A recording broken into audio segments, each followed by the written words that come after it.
प्रधानमंत्री नरेंद्र मोदी ने आज केरल के तिरुवनंतपुरम में देश के पहले अर्ध स्वचालित विजिंजम अंतर्राष्ट्रीय बंदरगाह का लोकार्पण किया। उन्होंने बंदरगाह के संचालन भवन का दौरा किया और नियंत्रण प्रणालियों का अवलोकन किया। विजिंजम बंदरगाह के पहले चरण का निर्माण पिछले साल दिसंबर में पूरा हो गया था। ये बंदरगाह केरल की महत्वपूर्ण परियोजना है और लगभग 3 दशकों से इसकी प्रतीक्षा की जा रही थी। इस अवसर पर अपने संबोधन में पीएम ने बताया कि इस बंदरगाह के शुरुआत होने से मालवाहक जहाजों का आवागमन शुरू हो जाएगा, जिससे देश को राजस्व हानि से बचाया जा सके। इससे न केवल विदेशी मुद्रा की बचत होगी, बल्कि केरल विशेष रूप से विजिंजम के स्थानीय लोगों के लिए रोजगार के नए अवसर भी सृजित होंगे, जिससे क्षेत्रीय अर्थव्यवस्था को बड़ी मजबूती मिलेगी। इस सी पोर्ट को 8,800 करोड़ रुपीस की लागत से तैयार किया गया है। अभी इस ट्रांसशिपमेंट हब की जो क्षमता है वो भी आने वाले समय में बढ़कर के 3 गुनी हो जाएगी। यहां दुनिया के बड़े मालवाहक जहाज आसानी से आ सकेंगे। अभी तक भारत का 75% ट्रांसशिपमेंट भारत के बाहर के पोर्ट पर होता था। इससे देश को बहुत बड़ा रेवेन्यू लॉस होता आया है। ये परिस्थिति अब बदलने जा रही है। अब देश का पैसा देश के काम आएगा। जो पैसा बाहर जाता था वो केरला और विजिंजम के लोगों के लिए नई इकोनॉमिक अपॉर्चुनिटी लेकर आएगा। प्रधानमंत्री नरेंद्र मोदी ने अपने संबोधन में इंडिया अलायंस पर तीखा कटाक्ष किया। उन्होंने कहा कि आज का समारोह से कई लोगों की नींद हराम होगी। हमारे मुख्यमंत्री जी से भी मैं कहना चाहूंगा, आप तो इंडिया अलायंस के बहुत बड़े मजबूत पिलर है। यहां शशि थरूर भी बैठे हैं और आज का ये इवेंट कई लोगों की नींद हराम कर देगा। प्रधानमंत्री नरेंद्र मोदी ने यह भी कहा कि देश की समुद्री क्षमता के विकास में निजी क्षेत्र का भी अहम योगदान रहा है। देश के मैरीटाइम सेक्टर को नई ऊंचाई देने में प्राइवेट सेक्टर का भी अहम योगदान है। पब्लिक प्राइवेट पार्टनरशिप के तहत पिछले 10 वर्षों में हजारों करोड़ रुपए का निवेश हुआ है। इस भागीदारी से न केवल हमारे पोर्ट्स ग्लोबल स्टैंडर्ड पर अपग्रेड हुए हैं, बल्कि वो फ्यूचर रेडी भी बने हैं। प्राइवेट सेक्टर की भागीदारी से इनोवेशन और एफिशिएंसी दोनों को बढ़ावा मिला है। और शायद मीडिया के लोगों ने एक बात पर ध्यान केंद्रित किया होगा, जब हमारे पोर्ट मिनिस्टर अपना भाषण दे रहे थे तो उन्होंने कहा, अदानी का उल्लेख करते हुए उन्होंने कहा कि हमारी सरकार के पार्टनर एक कम्युनिस्ट गवर्नमेंट का मंत्री बोल रहा है प्राइवेट सेक्टर के लिए कि हमारी सरकार का पार्टनर ये बदलता हुआ भारत है। और आइए विजिंजम बंदरगाह किस तरह से भारत के लिए गेम चेंजर पोर्ट होने जा रहा है, कितना अहम योगदान इसका रहेगा ग्लोबल मैरीटाइम ट्रेड में, उस पर एक नजर डालते हैं। भारत का पहला ये समर्पित ट्रांसशिपमेंट पोर्ट है। ट्रांसशिपमेंट पोर्ट क्या होता है? जहां बड़े जहाजों से छोटे जहाजों में माल ट्रांसफर किया जाता है। और भारत का 75% ट्रांसशिपमेंट कार्गो कोलंबो और सिंगापुर जैसे विदेशी पोर्ट पर जाता है।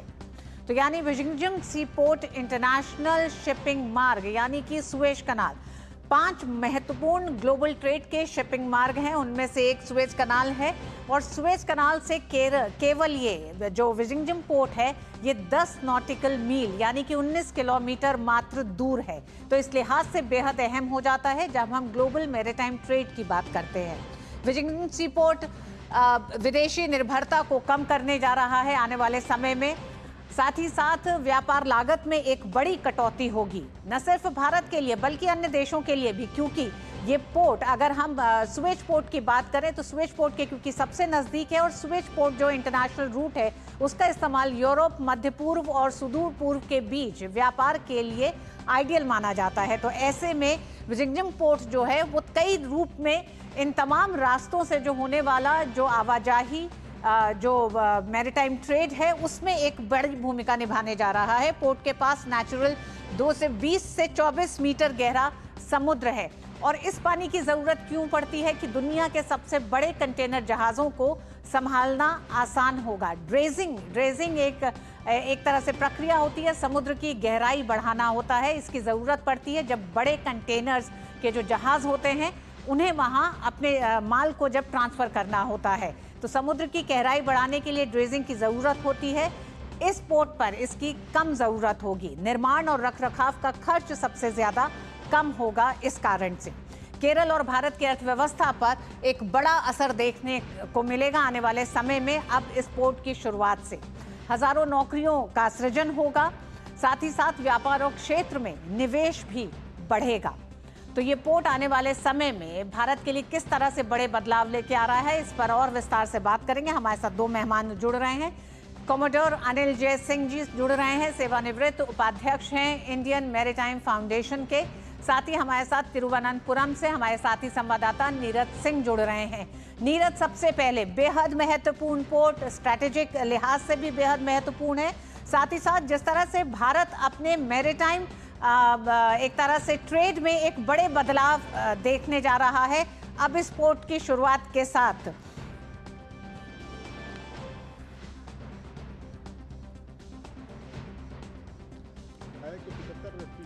के करीब ट्रांसशिपमेंट जो विदेशी पोर्ट हैं वहाँ पर हमारा होता है और जिसकी वजह से न केवल लागत बढ़ती है बल्कि समय भी उसमें काफ़ी लगता है।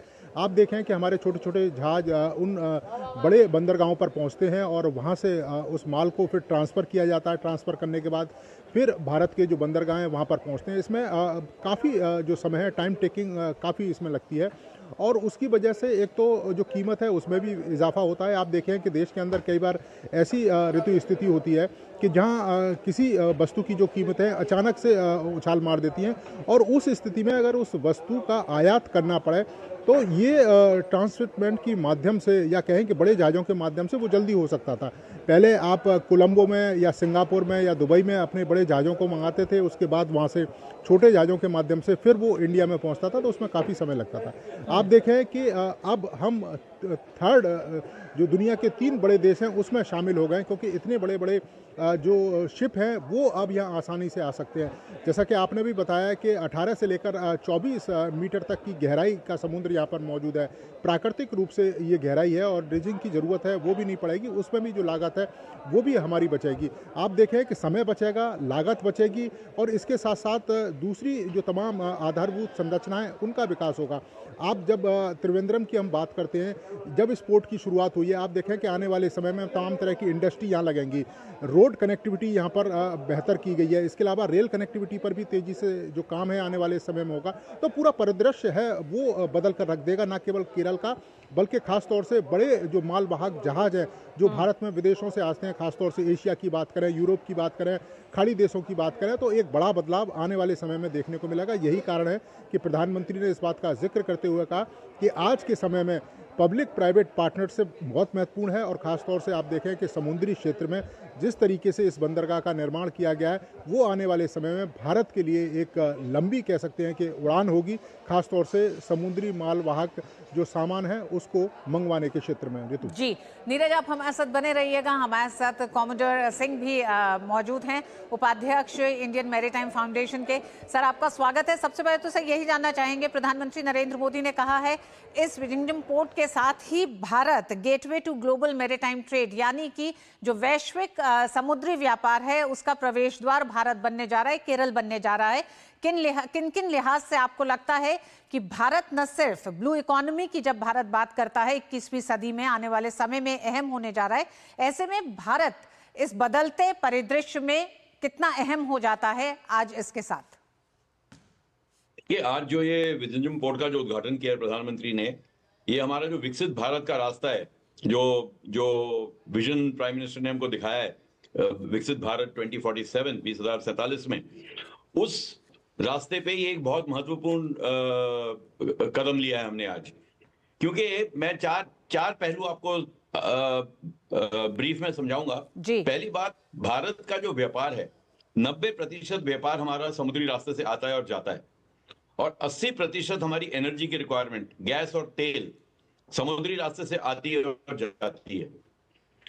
ये हमारे देश के लिए न सिर्फ आर्थिक व्यवस्था के दृष्टिकोण से बहुत महत्वपूर्ण है, पर सुरक्षा के दृष्टिकोण से भी बहुत महत्वपूर्ण है।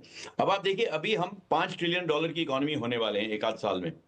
अगले 6-7 साल में हम $10 ट्रिलियन की इकोनॉमी होंगे, और जब तक विकसित भारत 2047 में हम $30 ट्रिलियन की इकोनॉमी होने के हम इच्छा रखते हैं। अगर आप देखें तो इसका मतलब है कि हमारा जो व्यापार है वो उसी रफ्तार से बढ़ेगा, और जब वो इतना बढ़ेगा तो हमारे पास इतनी कैपेसिटी होनी चाहिए अपने देश में कि हम उस व्यापार का आना जाना बिल्कुल स्मूथ रहे, हमारी सप्लाई चेन्स बनी रहे, हमारी सिक्योरिटी बनी रहे। इसलिए ऐसे पोर्ट, ये एक पोर्ट ये है, दूसरा वाधवन में बन रहा है, तीसरा ग्रेट निकोबार आइलैंड में बन रहा है। ये हमारे लिए बहुत जरूरी है। ये तो रहा एक बात जहां तक व्यापार की है। दूसरी बात रही सुरक्षा की। अभी तक हम और लोगों के ऊपर डिपेंडेंट थे। अगर कल को कोई वजह होती जिसकी वजह से कोई सी लेन बंद हो जाए जहां पे हमारा ट्रांसशिपमेंट पहले होता था, तो हमारे व्यापार को उससे फर्क पड़ेगा, क्योंकि हमारे जहाज हमारा सामान लेके नहीं आ पाएंगे। अब हम अपनी सी लेन का, अपने पोर्ट का हम खुद ख्याल रख सकते हैं, अपनी नौसेना से उसको सुरक्षित रख सकते हैं, और अब हम किसी के ऊपर डिपेंडेंट नहीं होंगे। तो हमको ये बड़ी एक स्ट्रेटेजिक ऑटोनॉमी मिलती है, और हमारी एक ये बड़ी कमजोरी जो पहले थी वो दूर हो जाएगी इससे। तीसरी चीज है आत्मनिर्भरता। इसका सुरक्षा और व्यापार दोनों से ताल्लुक है। आप देखिए, आत्मनिर्भर भारत, प्रधानमंत्री ने एक विजन दिया है देश को, और हर एक क्षेत्र में भारत कोशिश कर रहा है जहां तक हो सके उतना आत्मनिर्भर हो जाए। और विकसित भारत 2047 तक तो पक्का आत्मनिर्भर होने का पूरा इरादा है इस देश का। तो अगर वो करना है तो ऐसे जो बड़े बड़े पोर्ट्स हैं और हमारे जो और इंडस्ट्रियल प्रोग्राम है, इंफ्रास्ट्रक्चर है, ये हमको उसी रफ्तार से बढ़ाना पड़ेगा कि हम उस डेट तक पूरे आत्मनिर्भर हो सके इसमें। तो ये तीसरी बड़ी चीज है। और चौथी और सबसे महत्वपूर्ण चीज ये है कि इंडियन ओशन में, हिंद महासागर में, हिंदुस्तान सबसे बड़ा, भारत सबसे बड़ा और सबसे शक्तिशाली समुद्री पावर है। हमको अगर ये अपनी पोजीशन कायम रखनी है, क्योंकि इस हिंद महासागर में अब चीन भी आ रहा है, चीन आएगा तो अमेरिका भी आएगा, और भी देश आएंगे, क्योंकि इन सब का यातायात और व्यापार का यातायात हिंद महासागर से होता है। तो अगर हमको अपनी जो शक्तिशाली पोजीशन है, नंबर 1 पोजीशन जो है यहाँ पे, जो स्थान हमारा है अभी, अगर इसको हमको कायम रखना है तो हमको न सिर्फ अपनी नौसेना को मजबूत करना है, वो एक हमारी समुद्री शक्ति का एक हिस्सा है, पर जितने हमारे क्षेत्र हैं जिनका समुद्र से कुछ भी लेना देना है, उन सबको उतना ही शक्तिशाली बनाना है। तभी हम सही तरीके से एक शक्तिशाली समुद्री देश बनेंगे, जिसको हम मैरीटाइम पावर कहते हैं। नेवल पावर हमारे पास है, हमारी नौसेना की शक्ति बहुत, हम बड़ी नौसेना है, शक्तिशाली नौसेना है। हमारी कोस्ट गार्ड तटरक्षक बड़ी है, बहुत शक्तिशाली है। पर अगर हमको सही तरीके से मैरीटाइम पावर बनना है तो ये जैसे विजिनियम पोर्ट जैसे पोर्ट और जो मैरीटाइम इंफ्रास्ट्रक्चर है, हर एक क्षेत्र में ऑल ऑफ गवर्नमेंट अप्रोच के साथ हमको ये स्थापित करना है जल्दी से जल्दी।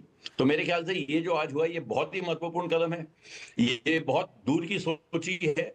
मैरीटाइम विजन, हमारा एक मैरीटाइम विजन है 2030 भारत का, एक मैरीटाइम विजन अब आया अमृतकाल का। इन सबको मद्देनजर रखते हुए सागरमाला प्रोग्राम हमारा 2015 से चल रहा है। तो जब से ये सरकार आई, जब से प्रधानमंत्री नरेंद्र मोदी प्रधानमंत्री बने 2014 में, इन्होंने हमारी समुद्री शक्ति की तरफ बहुत ध्यान दिया है, और कई ऐसे कदम उठाए हैं जिससे अगले 10, 12, 15 साल में हम एक जी कमोडोर, आपने बहुत सार और विस्तार से बताया कि किस तरह से ये पोर्ट सिर्फ भारत की अर्थव्यवस्था और मैरीटाइम ट्रेड यानी कि समुद्री व्यापार के लिहाज से, और वो भी वैश्विक समुद्री व्यापार के लिहाज से न सिर्फ अहम है बल्कि किस तरह से आने वाले समय में भारत की ग्लोबल तस्वीर को भी बदलेगा। नीरज, आपसे एक और सवाल चाहेंगे, क्योंकि प्रधानमंत्री ने उस मंच से ये भी कहा कि जहां एक तरफ भारत एक बड़ा प्रवेश द्वार होने जा रहा है ग्लोबल मैरीटाइम ट्रेड में, तो वहीं दूसरी तरफ उन्होंने एक संकेत दिया आज की अपनी यात्रा और इस दौरे का कि कई लोगों की नींद उड़ा देगा। मंच पे कई बड़े राजनीतिक संदेश भी थे। देखिए, बिल्कुल संदेश थे और ये संदेश साफ था उन लोगों के लिए, विपक्ष के उन लोगों के लिए कि जो आप देखें कि उल्लास करते हैं और या एक तरीके से अपमान करते हैं, और जिन बातों को लेकर आप खासतौर से देखें कि केरल की जो सरकार है वो कम्युनिस्ट सरकार है, और कम्युनिस्ट सरकार का अगर एक मंत्री ये कहता है कि अडानी हमारी सरकार के हिस्सेदार हैं, खासतौर से पीपीपी मॉडल के, तो उन्होंने इस बात का तंज किया कि इंडी गठबंधन के में एक बड़ा हिस्सा है केरल सरकार का, लेकिन उसके बाद भी आप देखें कि जब विरोध करने की बात आती है अडानी को लेकर, अंबानी को लेकर, तो किस तरह का जो विरोध है वो देखने को मिलता है। आप कांग्रेस की सरकार देखें, कई कांग्रेस की सरकारों ने अडानी और अंबानी के साथ जो अपने संबंध हैं वो बेहतर किए हैं, निवेश है वो आकर्षित किया है, लेकिन जब पब्लिक फोरम पर बात आती है या जब अटैक करने की बात आती है तो उन्हीं का नाम लेकर सरकार पर अटैक किया जाता है। तो ये एक तरीके से आंख खोलने वाली बात भी है। और दूसरी आप देखें कि शशि थरूर मंच पर मौजूद थे, इसके अलावा जो गौतम अडानी और जो केरल के जो मुख्यमंत्री है वो मंच पर मौजूद थे, जो इंडी गठबंधन का एक बड़ा हिस्सा है। तो यही कारण है कि उन्होंने कहा कि ये जो मंच है वो कई लोगों की नींद हराम कर देगा, और उसका सीधा सीधा स्पष्ट यही संदेश है कि जो विपक्ष है वो कहता कुछ और है, करता कुछ और है। आप देखें तमाम तरह के जो आरोप लगाता है लेकिन खुद उन आरोपों में शामिल रहता है। यही कारण है कि उन्होंने कहा कि ये जो मंच है कई लोगों की जो नींद है वो हराम कर देगा, और कई सारे बिल्कुल नीरज, केरल के अपने कुछ घंटों के दौरे से प्रधानमंत्री ने कई बड़े संदेश दिए। एक तरफ संदेश बड़ा वैश्विक संदेश है जिसमें उन्होंने बताया कि किस तरह से विश्व के लिए एक नए अवसर के तौर पर विजिंगजम पोर्ट आज आने वाले समय में 5 जो अंतर्राष्ट्रीय मैरीटाइम पोर्ट्स हैं उनमें से सबसे नजदीक, स्वेज कैनाल से सबसे नजदीक केरल का ये पोर्ट होने जा रहा है, जो विश्व में तमाम अन्य देशों को आने वाले समय में कई तरह की लागत में कमी से लेकर कई सुविधाएं देने जा रहा है। तो वही दूसरी तरफ अपनी मजबूत राजनीतिक ताकत को भी बताते हुए उन्होंने मंच पर मौजूद तमाम लोगों के साथ बताया कि इंडी गठबंधन के जो तमाम वो नेता जिन आरोपों को लगाते रहे हैं सरकार पर, उसके जवाब आज मंच से दिखाई दे रहे थे। बहुत बहुत धन्यवाद नीरज आपका भी और कॉमोडोर आपका भी हमारे साथ जुड़ने के लिए।